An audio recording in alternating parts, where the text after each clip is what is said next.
आइए आज हम लोग स्टडी करेंगे क्वेश्चन नंबर 111। कह रहा है which of the following organelles contains enzymes that have digestive action. तो इसके बारे में पीछे भी 3-4 बार क्वेश्चन आ चुका है।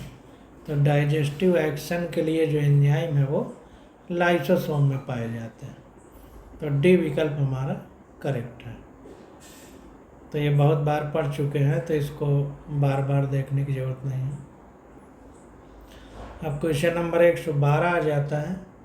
कह रहा है in mitochondria crista act as site for. तो जो क्रिस्टा है हमारा, क्रिस्टा में F1 पार्टिकल पाए जाते हैं, वहाँ पर ऑक्सीडेशन रिडक्शन रिएक्शन होती है।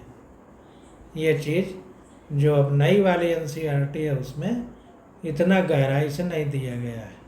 तो डी वाला विकल्प हमारा करेक्ट हो जाएगा। Respiratory chain is located in the inner membrane, जिसमें क्रिस्टा पाए जाते हैं, of mitochondria. It consist of a series of protein containing oxidation reduction group. Chemical treatment of the mitochondrial membrane result in the ionization या isolation of 5 complexes which have been designated as complexes 1, 1st, 2 और ये 3rd या जो भी लिखा 4th and 5th। लेकिन अब इतना हमको नहीं ध्यान देना है क्योंकि नई NCERT में इतना डिटेल नहीं दिया गया है। तो इस क्वेश्चन को स्टार लगा लीजिए और इसको NCERT में हम देखते हैं कि कितना दिया गया है नई NCERT में। देखिए इसमें नई वाली NCERT में सिर्फ इतना दिया गया है कि mitochondria are the site of aerobic respiration. They produce cellular energy in the form of ATP, इसीलिए इसको power house of the cell कहते हैं। The matrix also possesses single circular DNA molecule, a few RNA molecule, ribosome 70S, and the component required for the synthesis of protein, the mitochondria divided by fission। तो इस chapter में देखिए सब कुछ नहीं दिया गया है। तो अब क्रिस्टा के बारे में भी देख लेते हैं अगर कहीं लिखा हो।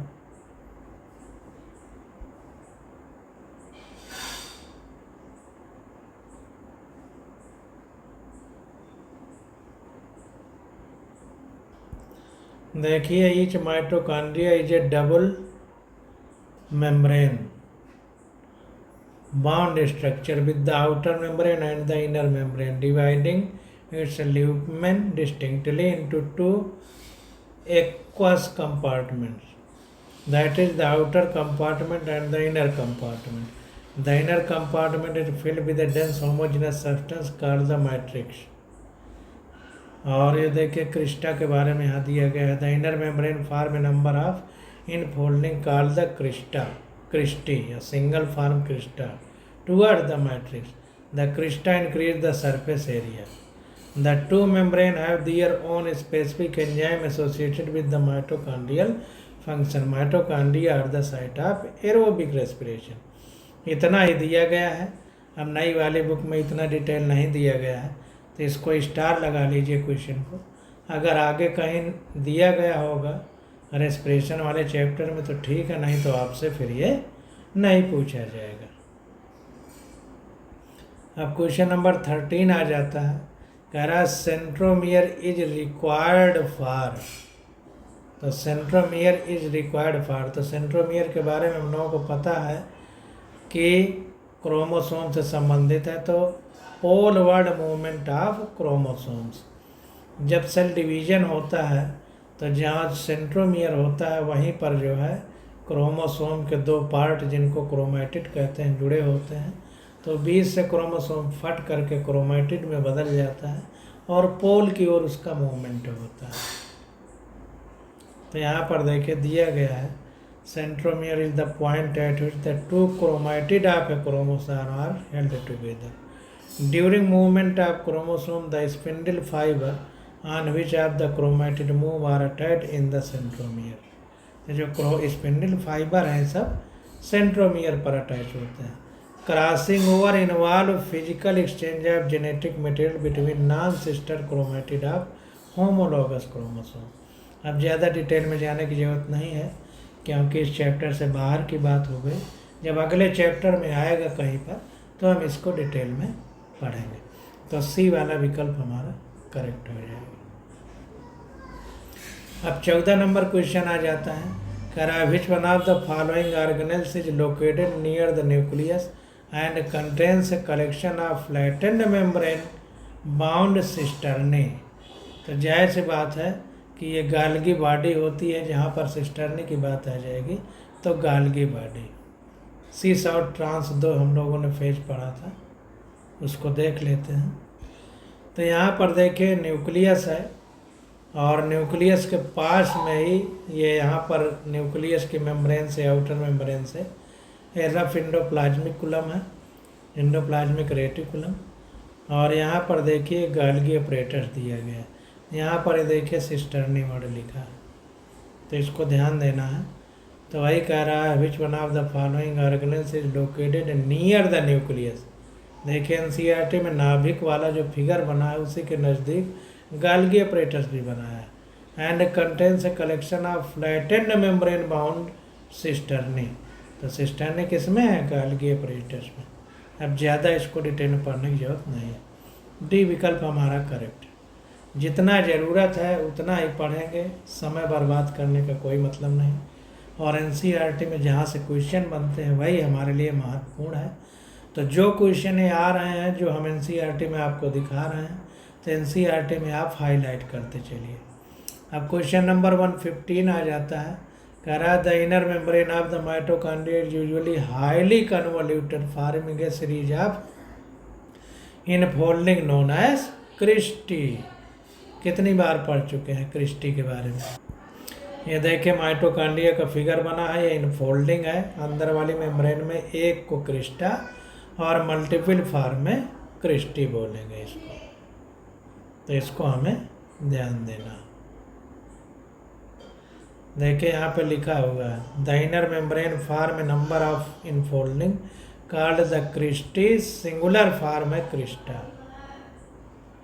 अब नीचे पढ़ने की जरूरत नहीं है, डिटेल यहाँ पर सारा हम लोगों ने समझ लिया। अब क्वेश्चन नंबर 16 आ जाता है, 116, कह रहा है besides giving out secretory vesicle the Golgi apparatus is also concern with the formation of. तो गाल्गी अपरेटस हमारा सेक्रेटरी वेसाइकिल के अलावा और क्या काम करता है? तो जाहिर सी बात है इसी से छोटे छोटी गोली जैसी संरचनाएं बन के बाहर निकलती हैं, उन्हीं को हम लाइसोसोम कहते हैं। तो लाइसोसोम्स का फॉर्मेशन भी हमारा गाल्गी अपरेटस से होता है। ये देखिए लाइसोसोम के बारे में लिखा है दीज आर, अब देखिए इसको अंडरलाइन करिए यहाँ से यहाँ तक। These are membrane bound vesicle structure found by the process of packaging in the Golgi apparatus. तो गाल्गी अपरेटस से लाइसोसोम का फॉर्मेशन होता है। तो ए वाला विकल्प हमारा करेक्ट हो जाएगा। अब ये डिटेल पढ़ने की जरूरत नहीं। अब देखिए 117 नंबर, इसी बहाने हम एनसीईआरटी का भी रिवीजन कर रहे हैं, क्वेश्चन भी लगा रहे हैं और एनसीईआरटी का रिवीजन भी हो रहा है। क्वेश्चन नंबर 117 आ जाता है active and passive transport across cell membrane differ in. तो जाहिर सी बात है कि एक्टिव का मतलब इसमें पैसा लगेगा, पैसा का मतलब एनर्जी। अब पैसिव का मतलब अपने आप, जैसे नहर बह रही है तो जिधर को पानी बह रहा है वो प्रकृति के द्वारा बह रहा है, उसमें हमें मेहनत नहीं करना पड़ेगा। एक्टिव वाले में मेहनत करना पड़ेगा, पैसिव वाले में मेहनत नहीं करना पड़ेगा। तो जाहिर सी बात है इसमें एक्टिव वाले में एनर्जी की ज़रूरत पड़ेगी, पैसिव वाले में एनर्जी की कोई ज़रूरत नहीं है। तो देखिए बी वाला ऑप्शन करेक्ट है, बता रहा है कि passive transport is along the concentration gradient. तो जाहिर सी बात नहर जिधर को बह रही है उधर ही कोई चीज़ बहाना है, along द पोटेंशियल ग्रेडियंट या कंसंट्रेशन ग्रेडियंट, तो कोई एनर्जी की ज़रूरत नहीं। जब हम विरोध करेंगे तब ना एनर्जी की ज़रूरत पड़ेगी। तो active transport is due to metabolic energy. देखिए एनर्जी शब्द आ गया ना, तो जहाँ पर भी एक्टिव ट्रांसपोर्ट होगा या एक्टिव वर्ड होगा वहाँ एनर्जी जरूर रहेगी। तो बी वाला विकल्प हमारा करेक्ट हो जाएगा। These are always expenditure of energy in active transport. Question number 118 आ जाता है, कह रहा है कि बल्ब यानी रिंग यानी पफ्स आर साइट ऑफ, तो ये आरएनए एंड प्रोटीन सिंथेसिस। तो बल्ब यानी ring puffs are site of RNA and protein synthesis. तो इसको एनसीईआरटी में देखते हैं, नई एनसीईआरटी में उम्मीद है नहीं दिया गया है। तो नई एनसीईआरटी में बल्ब यानी रिंग इस चैप्टर में नहीं है, तो इसको स्टार लगा लीजिए। अगर आगे आएगा तो फिर इसको डिटेल में पढ़ेंगे। वैसे आरएनए और प्रोटीन सिंथेसिस के लिए बल्ब यानी रिंग एक साइट होती है। अब क्वेश्चन नंबर 119 आ जाता है, कह रहा है in plant cell peroxisome are associated with. तो ये पराक्सीसोम जो है हमारा फोटो रेस्पिरेशन के लिए जिम्मेदार होता है। तो ए वाला विकल्प हमारा करेक्ट हो जाएगा। In plant cell peroxisome are associated with photorespiration. अब देखिए इस चैप्टर में इसका जिक्र नहीं है, तो इसके बारे में हम ज़्यादा डिटेल में नहीं जाएंगे। बस इतना ही समझ लीजिए कि पराक्सीसोम फोटो रेस्पिरेशन के लिए है, और स्टार लगा लीजिए। अगर आगे आएगा तो देखेंगे, नहीं तो फिर ये नीट में नहीं पूछा जाएगा। अब क्वेश्चन नंबर 120 आ जाता है, कह रहा है membranes bag with hydrolytic enzyme. अब देखिए हाइड्रोलिटिक एंजाइम से ही क्लियर हो गया कि lysosome correct. Which is used for controlling intercellular digestion of macromolecules. तो हाइड्रोलिटिक एंजाइम शब्द से ही पता चल गया कि लाइसोसोम। देखिए lysosome hydrolytic enzyme, hydrolases, lipase, proteases, carbohydrases. इससे 2-3 क्वेश्चन पूछे जाते हैं। एक तो एसिडिक पीएच में काम करता है, दूसरा हाइड्रोलिटिक एंजाइम वाला, और तीसरा बनता कहाँ से है, तो गाल्गी एपरेटस से। 3 क्वेश्चन इससे बनेंगे बस।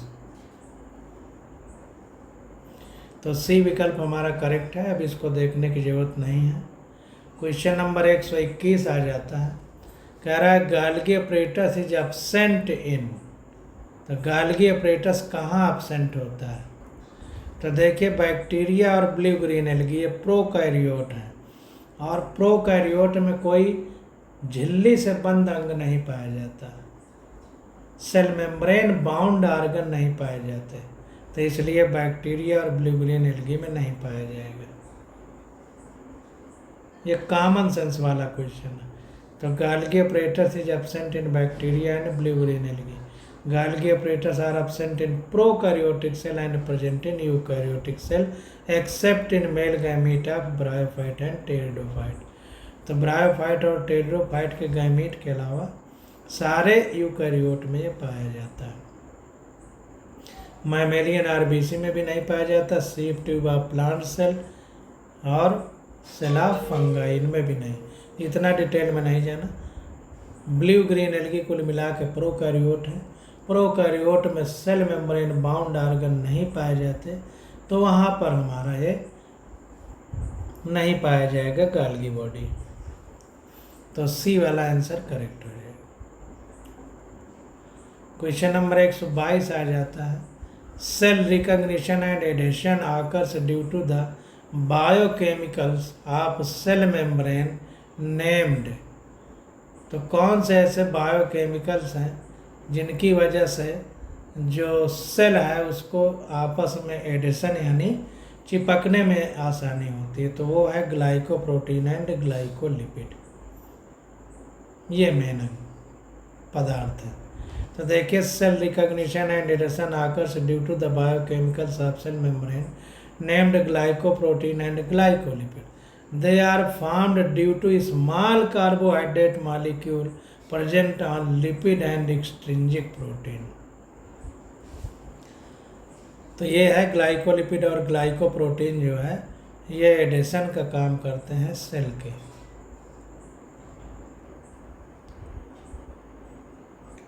अब क्वेश्चन नंबर 123 आ जाता है, कह रहा है salivary gland chromosome polytene chromosome pairing in. अब देखिए पॉलीटीन क्रोमोसोम का जिक्र अब नई वाली एनसीईआरटी में नहीं है, तो इसको जो है स्टार लगा लीजिए। तो इन सेलेवरी ग्लैंड क्रोमोसोम या polytene chromosome pairing is absent. Pairing is found between homologous chromosome. Homologous chromosome के बीच में पेयरिंग होती है पॉलीटीन क्रोमोसोम में, और इसको स्टार लगाइए, इस चैप्टर में नहीं है। अगर आगे नहीं आता एनसीईआरटी में तो ये फिर हमसे नहीं पूछा जाएगा। तो इन सेलेवरी ग्लैंड क्रोमोसोम या polytene chromosome pairing is found between homologous chromosome. A characteristic feature of these chromosomes is that somatic pairing occurs in them, and hence their number appears half of normal somatic cell। इसको ज़्यादा ध्यान नहीं देना, star लगाइए, और NCERT में जो ये चैप्टर है इसमें नहीं दिया गया। क्वेश्चन नंबर 124 देखते हैं। कह रहा है which is correct about cell theory in view of current status of our knowledge about cell structure. तो सेल स्ट्रक्चर के बारे में सेल थियरी में क्या दिया गया है जो हमारी जानकारी में है। तो ये 4 विकल्प दिए गए हैं, इन पे हमें चर्चा करना है। तो यहाँ पर देखिए, अगर हम सेल थियरी की बात करें तो जैसे हमारे पास वायरस है, ये वायरस लिविंग और नॉन लिविंग के बीच की कनेक्टिंग लिंक है, तो इसमें सेलुलर ऑर्गेनाइजेशन की बात हम लोग नहीं कर सकते, इसलिए सेल थियरी वायरस के एक्सप्लेन करने में फेल हो जाती है। तो वही कह रहा है कि which is correct about cell theory in view of current status of our knowledge about cell structure. तो इस प्रकार से सी विकल्प हमारा करेक्ट हो जाएगा। अब इसमें थोड़ा पढ़ लेते हैं। Virus are an exception to the cell theory as they are obligate parasite, obligate always, facultative sometimes. इसको याद रखिए, ऑब्लिगेट का मतलब हमेशा वो पैरासाइट ही रहेगा, जबकि फैकल्टेटिव है वो पैरासाइट है लेकिन कभी कभी दूसरी तरह से भी भोजन प्राप्त कर सकता है। तो सब सेल्यूलर इन नेचर होता है। जो वायरस है ये सेल्यूलर नहीं, सब सेल्यूलर नेचर होता है। Paramecium, rhizopus, vaucheria are some examples which may not be exception of the cell theory. तो जो वायरस है ये सेल थियरी का एक्सेप्शन। तो सी विकल्प हमारा करेक्ट हो जाएगा। अब देखिए उसी से रिलेटेड फिर क्वेश्चन पूछ लिया कि name of Schleiden and Schwann are associated with. तो स्लाइडेन और स्वान ने ही हमको सेल थियरी दिया था, तो सेल थियरी स्लाइडेन और स्वान से रिलेटेड है, तो बी विकल्प हमारा करेक्ट हो जाएगा। यहाँ पर देखिए सेल थियरी के बारे में एनसीईआरटी में दिया है। स्लाइडेन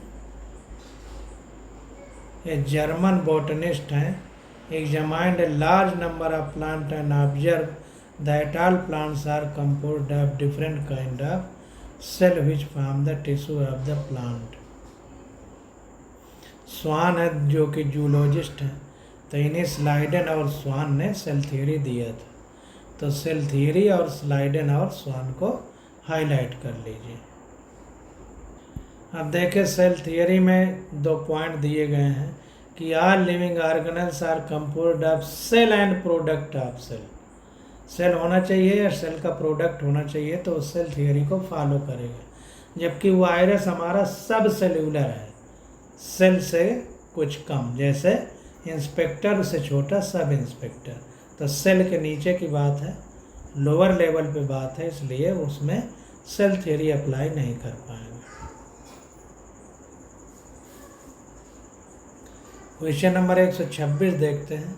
कह रहा है binding of specific protein on regulatory DNA sequence can be studied by means of. तो ये देखिए बायोटेक्नोलॉजी चैप्टर का क्वेश्चन है। Binding of specific protein on regulatory DNA sequences can be studied by means of. तो इसकी study हम लोग x ray crystallography से करते हैं। तो एक्सरे क्रिस्टलोग्राफी जो है ये बायोटेक्नोलॉजी जो चैप्टर है वहाँ से क्वेश्चन है। तो अभी इस चैप्टर में क्वेश्चन नहीं है, तो इसको स्टार लगा दीजिए। इसके बारे में ज़्यादा डिटेल पढ़ने की ज़रूरत नहीं है। तो X-ray crystallography is a technique which is use to study of being protein on regulatory DNA sequence. बस इतना ही हम लोग पढ़ेंगे। अगर आगे होगा तो पढ़ेंगे, नहीं इसको छोड़ देंगे। ये सब इस चैप्टर में नहीं है। अब क्वेश्चन नंबर 127 आ जाता है। कह रहा है all type of plastic possess essentially the same structure because they. तो जितने प्रकार के लवक यानी प्लास्टिड हैं वो सेम एक ही जैसा स्ट्रक्चर शो करते हैं। उसका कारण क्या है? क्योंकि can transfer from one form to another form, क्योंकि वो एक फॉर्म से दूसरे फॉर्म में बदल जाते हैं। जैसे क्लोरोप्लास्ट है क्रोमोप्लास्ट में बदल सकता है, क्रोमोप्लास्ट है ल्यूकोप्लास्ट में बदल सकता है।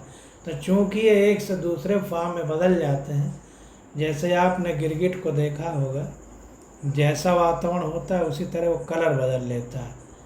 तो गिरगिट एक ही तरह रहता है ना, तो उसी प्रकार चूंकि ये एक फॉर्म से दूसरे फॉर्म में बदल जाते हैं तो इसलिए ये एक ही जैसे होते हैं। तो सेम स्ट्रक्चर होता है, केवल कलर में चेंज होता है। तो can transfer from one form to another, तो डी विकल्प हमारा करेक्ट हो जाएगा। तो all the plastid have a common origin, जितने भी लवक यानी प्लास्टिड हैं उनकी एक कॉमन ओरिजिन है। And one type of plastid can change into another, और एक फॉर्म से दूसरे फॉर्म में चेंज हो जाते हैं। Plastid are of two main type होते हैं, ल्यूकोप्लास्ट क्रोमोप्लास्ट, एनसीईआरटी में पढ़ चुके हैं। ल्यूकोप्लास्ट कलरलेस होता है, occur in the cells not expose to sunlight, ये वहाँ पाया जाता है सेल में जहाँ पर सनलाइट का एक्सपोज नहीं होता। जैसे मूली खाते हैं सफ़ेद होती है, वो ज़मीन के नीचे होती है, तो वहाँ पर ल्यूकोप्लास्ट होता है। The chromoplast are coloured occurs in the cell expose to sunlight, जो क्रोमोप्लास्ट है हमारे कलर होता है, तो वहाँ पर पाया जाता है जहाँ सूरज की रोशनी पड़ती, जैसे फूलों में। और क्लोरोप्लास्ट हरा होता है, कहाँ पाया जाता है? पत्तियों में। क्वेश्चन नंबर 128 आ जाता है। कह रहा है experiment on Acetabularia by Hammerling provides the role of. तो न्यूक्लियस इन हेरिडिटरी, पीछे जब पुरानी एनसीईआरटी था उसमें बताया जाता था एस्टेबुलेरिया जो है, इसमें हैमरलिंग ने एक एक्सपेरिमेंट किया था। तो किस लिए? कि न्यूक्लियस इज हेरिडिटरी, यानी जो नाभिक है उसमें डीएनए पाया जाता है, वही अगली पीढ़ी में जाता है। तो इस एस्टेबुलेरिया पे एक्सपेरिमेंट किया गया था, लेकिन इस चैप्टर में नहीं है, इसको स्टार लगा दीजिए। अगर आगे होगा तो हम लोग पढ़ेंगे, नहीं इसको छोड़ देंगे। तो यहाँ पर देखिए Acetabularia used in Hammerling nucleocytoplasmic experiment in unicellular uninucleate green alga. तो एस्टेबुलेरिया हमारा यूनिसेलुलर यूनिन्यूक्लिएट ग्रीन एल्गा होता है। इसी में हैमरलिंग ने न्यूक्लियस हेरिडिटरी पदार्थ के लिए जिम्मेदार है कि नहीं, ये एक्सपेरिमेंट किया था। क्वेश्चन नंबर 29 आ जाता है। कह रहा है विच वन इज अपरेटो रेटिकुलरी। तो अपरेटो रेटिकुलरी जैसा कि नाम से पता चल रहा है कि गाल्गी एपरेटस, तो गाल्गी में एपरेटस शब्द लगा है, और रेटिकुलम इंडोप्लाज्मिक रेटिकुलम के अगल बगल ये पाया जाता है, तो इसीलिए इंडोप्लाज्मिक रेटिकुलम को अपरेटो रेटिकुलरी भी बोलते हैं। इसको ध्यान रखना। तो पहला विकल्प हमारा करेक्ट है। तो apparato reticolare are Golgi apparatus. The Golgi apparatus was named from Camillo Golgi who discovered this cell structure in nerve cell में डिस्कवर किया था, and assigned in the role of a cell organelle. देखिए नई वाली book में अपरेटो रेटिकुलरी word का कहीं जिक्र नहीं है पूरे गाल्गी अपरेटस में, परंतु क्वेश्चन दिया गया है तो इसको हम लोगों ने कर लिया, इसीलिए इसके डिटेल में ज़्यादा पढ़ना भी नहीं। क्वेश्चन नंबर 130 आ जाता है। कह रहा है इन outer covering membrane is absent over. तो आउटर कवरिंग मेम्ब्रेन कहाँ एब्सेंट होती है? तो तो न्यूक्लियोलस में outer covering membrane absent. Mitochondria में 2 होती हैं, प्लास्टिड में इनर आउटर 2 होती हैं, लाइसोसोम में 1 होती है, न्यूक्लियोलस यानी केंद्रिका में एब्सेंट होती है। तो an outer covering membrane is absent over nucleus. अब ज़्यादा इसके बारे में पढ़ने की ज़रूरत नहीं है। यह देखिए एनसीईआरटी में nucleolus is continuous with the rest of the nucleoplasm and it is not a membrane bound structure. तो न्यूक्लियोलस पे अंडरलाइन करिए, not a membrane bound structure, इसको अंडरलाइन करिए। तो इस चीज़ों को आप लोगों को एनसीईआरटी में अंडरलाइन करते चलना है, तो इससे आपको पता चलेगा कि कहाँ कहाँ से एनसीईआरटी में क्वेश्चन बना है। अब क्वेश्चन नंबर 131 आ जाता है, तो इसकी स्टडी हम लोग अगले लेक्चर में करेंगे। आज बस यहीं तक।